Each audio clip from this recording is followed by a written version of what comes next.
Para dejar de hablar sin saber, Suena- hay una persona que sí sabe del otro lado. Yo porque tengo muchas dudas. Gonzalo Guilardes está del otro lado, nuestro columnista en economía. Gonzalo, ¿me escuchás? Leila Bechara te saluda. ¿Qué tal, Leila? ¿Cómo estás? Sí, te escucho bien. Hola, Gonzalo. Para que hace como un rebote. Tiene que bajar el volumen. Bajale el volumen si podés de la compu. No, sí. A ver, Ahí estamos. ¿O no? Ahí está. Ahí estamos. Ahí estamos, bien, ¿me perfecto. escuchan bien? Perfecto. Ahí escuchamos bien, Gonzalo, perdón, había un rebote un poco lisérgico. Como el anuncio recién, ¿no?, de Manuel Adorni, estamos tratando de entender, un poco se comentó durante estas últimas semanas, el anuncio de una especie de blanqueo, de una política para promover el uso de dólares en la economía doméstica, si se quiere. ¿Qué análisis haces de lo que recién anunciaron, esperando también la presentación del decreto, imagino, ¿no? A ver, de lo que anunciaron es, en principio, mucho menos de lo que se esperaba.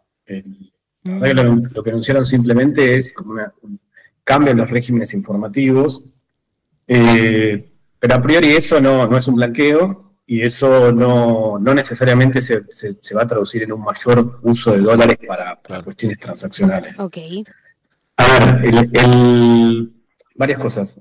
La realidad es que hoy cualquier persona que tiene dólares y se quiere comprar un auto, quiere comprar alguna cosa, lo puede hacer. De hecho, vos vas a una concesionaria con dólares y te los toman, te dan facilidades para ver cómo. Incluso cuando había brecha, las concesionarias te tomaban el dólar de blue en lugar del dólar oficial para que te rindan más los dólares.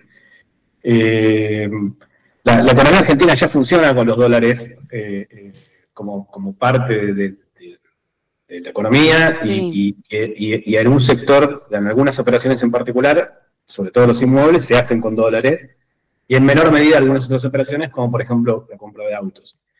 Yo no creo que lo que se anunció, falta el decreto y falta la ley, hay que ver si hay algo más ahí, a priori genere mayor circulación de dólares. Acá hay otra cosa que es importante. Nosotros tenemos, lamentablemente, hemos perdido una de las funciones centrales que tienen las monedas en los países, que es que la moneda sirve de reserva de valor. Entonces, no ahorramos en pesos, ahorramos en dólares, porque la moneda peso perdió esa función. Y los pesos los usamos para transaccionar. Ahora, el gobierno dice, bueno, quiero que uses tus dólares para hacer transacciones. Sí. El que tiene pesos y tiene dólares, no, ¿por qué va a usar los dólares si no va a usar los pesos? Vas a ir a comprar, no sé, un cuarto de queso y un cuarto de jamón con dólares en vez de si tenés pesos en la billetera. Los pesos los dólares no los vas a usar porque los tenés de ahorro, los tenés de reserva de valor. Sobre todo porque hay inflación en dólar también, ¿o no? O yo estoy... Hay inflación. En realidad lo que pasó es que tuviste el tipo de cambio quedó fijo y subieron los precios, con lo cual tuviste inflación en dólares. Pero eso tiene que ver con esto de atrasar el dólar y que el dólar quede muy rezagado en relación al resto de los precios. Entonces, todo fue en dólares. Pero lo transaccional se sigue manejando en pesos. En general, hay una regla muy lejana en economía que se llama Ley de Gresham, que son de 1960, 1600, 1700, que es alguien que había dicho en ese momento circulaban monedas de plata y muchas de esas monedas se les sacaba parte de la plata y se las hacía circular, pero tenían menor valor. Entonces esta ley decía, bueno, la moneda que va a circular es la moneda mala y la moneda buena te la vas a guardar. Claro. Con el dólar pasa lo mismo y con el peso. Lo que circula es el peso. El dólar no va a circular porque el dólar es una moneda de ahorro. No, y aparte, digo, no hay en general, digo, los asalariados no cobran en dólares.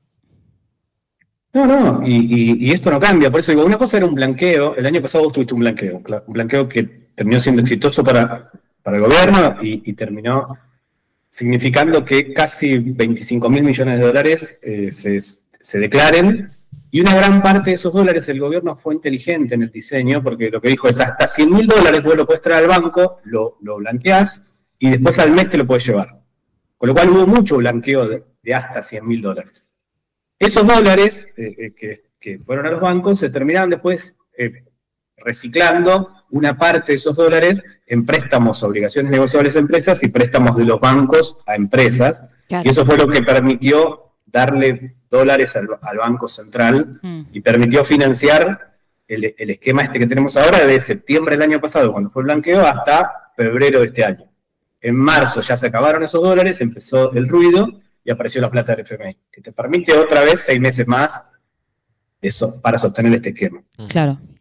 Pero los anuncios de hoy son anuncios que cambian regímenes de información. Había regímenes de información que eran bastante ridículos. No sé si a algunas les pasó de ir al supermercado y que las cajeras te digan, no, la factura está acá y después te hago otra factura porque está el régimen de información. Sí. Eso era una pavada. Por eso puede haber un cambio ahí en una cuestión que ellos dicen, ¿no? El rol más policial de lo que fue la AFIP, que hoy es Arca.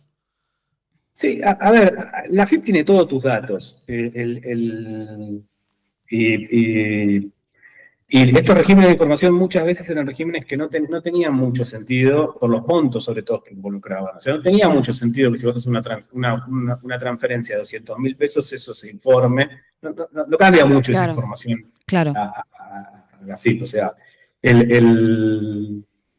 me parece que el anuncio de hoy, hasta ahora, sin la ley, sin el decreto, es simplemente una relajación de los regímenes de información, pero no necesariamente eso va a implicar ni mayor uso de dólares, ni esto es un blanqueo. Claro, lo que decíamos recién también era de distinguir entre, qué sé yo, el pequeño ahorrista, la persona que cobra, tal vez que cobra un salario en dólares por trabajar afuera, pero no digo, un monto chico, contra las personas que realmente tienen un patrimonio en dólares o que tienen muchos dólares que, bueno, efectivamente cambiaría si entran o no en el sistema, ¿no? Digo, como distinguir entre el ciudadano a pie y la gente que realmente tiene otro volumen de transacciones en dólares. Entiendo que esta medida va más para este segundo grupo, ¿no? Mirá, por los montos que dijeron, capaz esto lo anunciaron recién y tal vez no me los acuerdo todos los montos, pero en general no me parecieron montos, creo que son montos vinculados más a pequeños y medianos ahorristas que a grandes tenedores. O sea, estabas hablando de 50 millones, 40 millones de pesos. Los grandes tenedores de riqueza, estás hablando de millones y millones de dólares. Claro, Entonces, claro, sí. Siguen bajo los regímenes de información.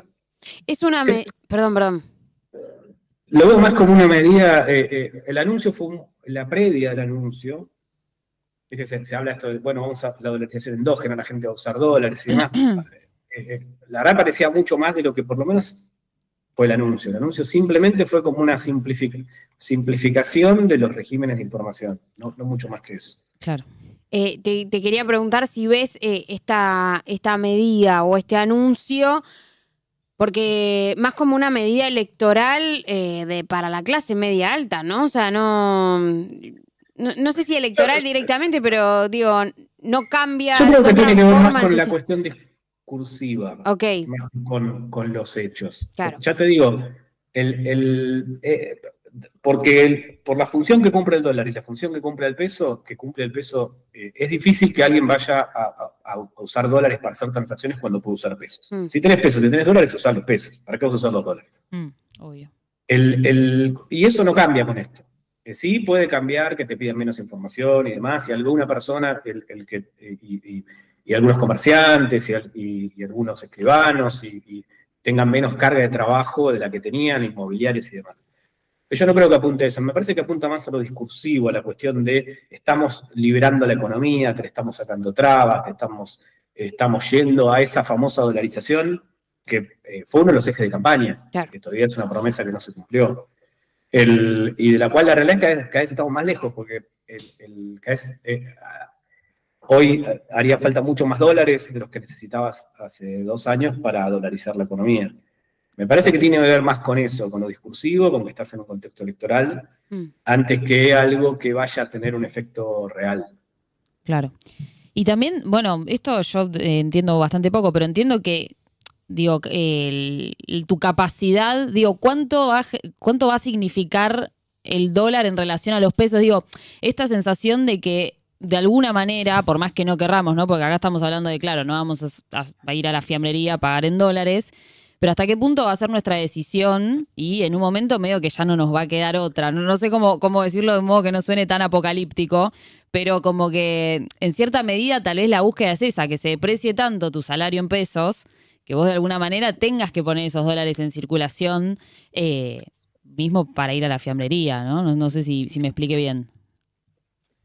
Lo que pasa es que ahí se mezclan un montón de realidades. Es cierto que está la realidad de que hay un montón de gente a la cual cada vez le alcanza menos, Ujú. y eso es una realidad, y esa gente, y puede pasar incluso que haya gente que cada vez le alcanza menos, y si tenía algún ahorro en dólares, ese ahorro en dólares lo está utilizando. Mm. Pero en la cuestión más macro, más general, la realidad es que al ser el dólar cada vez más barato, lo que está pasando es que vos estás usando cada vez más pesos para consumir, o para comprar dólares, o para consumir cosas que requieren el uso, requieren dólares en algún lugar. O sea, desde comprar un paquete para irte de viaje al exterior, hasta comprar un producto importado por Amazon o por alguna plataforma china o por lo que fuere. Todo eso lo que genera mayor demanda de dólares. Por eso digo, este es un esquema de dólar barato, que lo que necesita es, cada 6 meses, alguna inyección de dólares extraordinaria. Claro. En septiembre del año pasado vos tuviste esos 20.000, 25.000 millones de dólares de blanqueo, que una parte se recicló en dólares financieros a través del sistema financiero y el mercado de valores. Ahora tuviste 14.000 millones de dólares que te prestó el fondo y el Banco Mundial. Eso te va a servir hasta octubre con este dólar barato. Llega. Claro. No, llega, yo creo que sí llega. Llega porque vos ahora justo tenés abril, mayo, junio, que son los meses de mayor liquidación agrícola. Fíjate Cosecha, que estamos claro. en mayo, que es históricamente el mes de mayor liquidación, y el Banco Central no está comprando reservas, no está sumando reservas. Y es el mejor mes. Yo creo que llegan porque el gobierno tomó la decisión de que esta plata la va a usar para mantener el dólar barato, más allá de lo que acordó con el fondo. Se había firmado con el fondo otra cosa, pero yo creo que el gobierno no lo va a cumplir. Entonces tiene 14.000 millones de dólares y los va a usar. Y los va a usar para mantener este dólar, porque le da el beneficio de que baja la inflación seguramente en los próximos meses va a ser del 2%. Y por otro lado hay un montón de sectores a los cuales un dólar barato les mejora la situación, ya sea porque pueden consumir más cosas importadas, porque pueden viajar, porque pueden comprar dólares, pueden comprar más dólares. En el agregado de la economía, lo que nosotros vamos a tener en los próximos meses es mayor compra de dólares de ahorristas. A pesar de que es cierto que pasa esta situación de que hay gente a la cual le cuesta llegar a fin de mes, Sí. todo esto de la dolarización le pasa por el costado, porque dice, ¿qué dolarización si no me alcanza con los pesos que tengo? Y incluso también hay algunos casos de gente que tiene que desahorrar esos dólares. Pero en el agregado, lo que va a pasar, lo que está pasando, es que la gente está comprando más dólares, los que tienen esa capacidad de ahorro, Sí. que no son pocos. Recordemos que si nosotros miramos los datos de turismo al exterior de los primeros 2 meses del año, estamos hablando de casi 5 millones de personas que viajaron al exterior. Impresionante. 5 millones de personas que viajaron al exterior es casi el 10% de la Argentina. Y compraron dólares. Ahí hay capacidad de ahorro. Igualmente esa gente que está comprando dólares, o la está comprando para consumirlo, para viajar y demás, o para ahorrar. Esa gente tampoco va a ir a comprar el jamón y el queso a la fiambrería con dólares, va a usar pesos. Y ahí está bueno el dólar eso. cumple función de ahorro, no es para lo transaccional. Claro. Y ahí, Gonzalo, esto, ¿no? El guiño también que hubo el otro día hacia el campo, hacia los exportadores, también extendiendo la baja de las retenciones, ¿no? Como para compensar. Sí, le extendieron en realidad para el trigo y reafirmaron que las de la soja, que son las que se están liquidando ahora, terminan el 30 de junio para tratar de apurarlos para que liquiden. El gobierno, a ver, ahora estamos de nuevo en una situación como la del año pasado. No sé si se acuerdan, el año pasado, en junio, julio, y no era el dólar que tenemos hoy, porque el dólar se siguió baratando, empezó a haber algún ruido con los financieros, la inflación que no bajaba al 4% y demás, y después apareció el blanqueo. Apareció ese stock de plata y se volvió a estabilizar. Milei volvió a estar feliz, volvió a las redes a acusar de mandría a todo el mundo y demás. Esa plata se acabó en febrero. En marzo volvieron, porque vos tenés un problema de que con este dólar, los dólares que genera la economía argentina son menores a los dólares que demanda la economía argentina. Entonces, apenas se acaban algún stock, como puede ser un préstamo, como puede ser un blanqueo, empiezan los problemas. Ahora estamos en la mejor época de la cosecha. El Banco Central no está comprando reservas. Lo más probable es que en los siguientes 3 meses, no sé, agosto, septiembre, octubre, el Banco Central tenga que vender reservas si quiere mantener el dólar. Lo cual va a ser toda una señal. Pero bueno, también puede pasar que después consigan otro nuevo préstamo y entonces todos los que señalan diciendo inconsistencia, diciendo, che, mirá que el problema que tiene es que es de corto plazo, se acaban esos dólares que van entrando cada 6 meses extraordinarios y esto no se puede sostener. Si vuelven a conseguir dólares, lo vamos a volver a escuchar a Milei gritándole a todo el mundo mandril y demás, vieron que esto era sostenible. Mandril.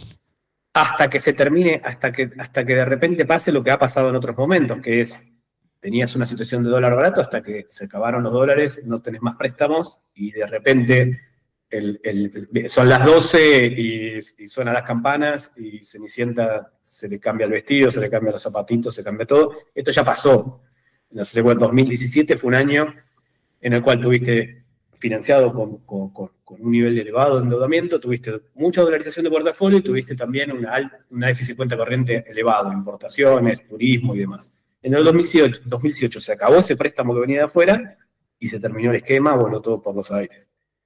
Este esquema se va a sostener si siguen apareciendo estos préstamos extraordinarios, que no sabemos si no van a aparecer, si Trump no vuelve a darte plata.